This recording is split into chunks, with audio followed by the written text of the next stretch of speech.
Hola a tots, anem amb notació científica. Hauries de tenir clar una mica les potències abans de passar a aquesta part. Anem amb els conceptes i algun exemple.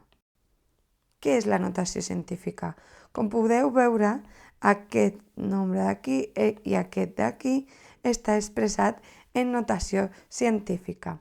Per què ho sabem? Perquè sempre està format per tres cosetes.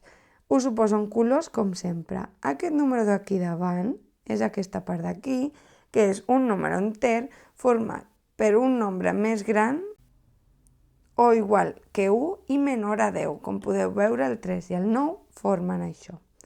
Després, una part decimal. La part decimal, aquesta d'aquí, és això d'aquí. I diu per xifres significatives. És a dir, no pot ser que posem 3,56000 perquè aquests nombres no aporten res. Llavors sempre ha de ser números significatius. En canvi, en aquest cas d'aquí el 0 està al mig, per tant sí. Llavors això és molt important, per xifres significatives.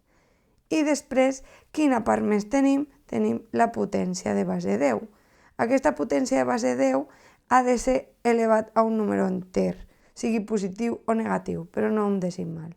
És a dir, que 10 d'aquí sempre serà 10, és una potència de base 10, ja veureu per què. Ha d'estar elevat a un número positiu o negatiu, però enter. Llavors, d'aquest número en notació científica passem a un número molt gran. És a dir, si tenim números molt grans o molt petits, utilitzem aquesta notació científica, que a vegades la pròpia calculadora, quan calculeu molt gran o molt petit, ja us dona i dieu, què és això, profe? Doncs és ara el que poseu nom a notació científica. Recordeu sempre de nombres molt grans i de nombres molt petits. Anem a fer dos exemples. El primer exemple seria aquest número d'aquí, 235.000 milions. Llavors, aquest número l'hem de passar a notació científica. Per tant, agafarem el primer número que hi ha, que és el 2, serà coma i les xifres significatives, que són 35. Per 10, i ara ens falta l'exponent. Com sabem l'exponent?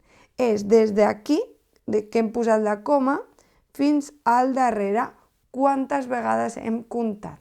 És a dir, quants nombres tenim? 1, 2, però posarem números perquè ho veieu.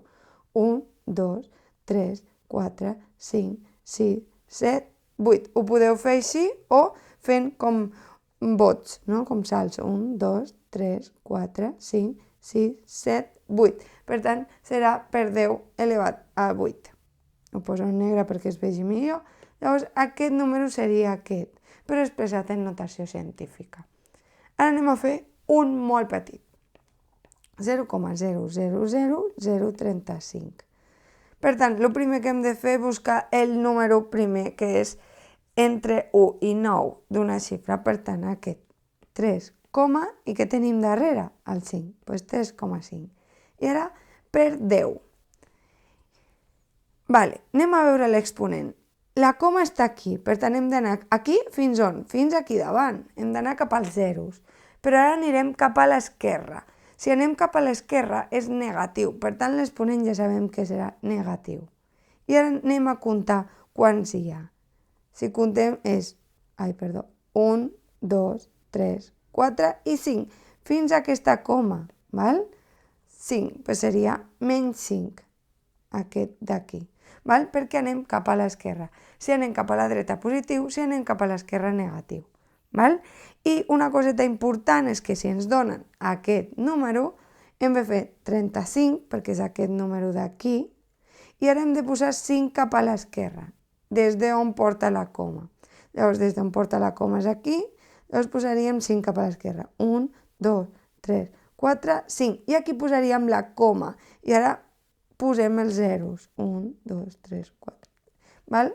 És important això, que comencem des d'on està la coma i on arribem posem una coma. En canvi, amb els números que són molt grans no passa això. Per què? Perquè agafaríem aquest número d'aquí, 2, 3, 5, i des d'on està la coma, que és aquí, comptaríem 8. Seria 1, 2, 3, 4, 5, 6, 7, 8.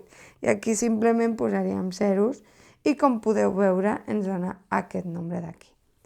Doncs fins aquí el tema de concepte i aconseguir un nombre en notació científica o sense.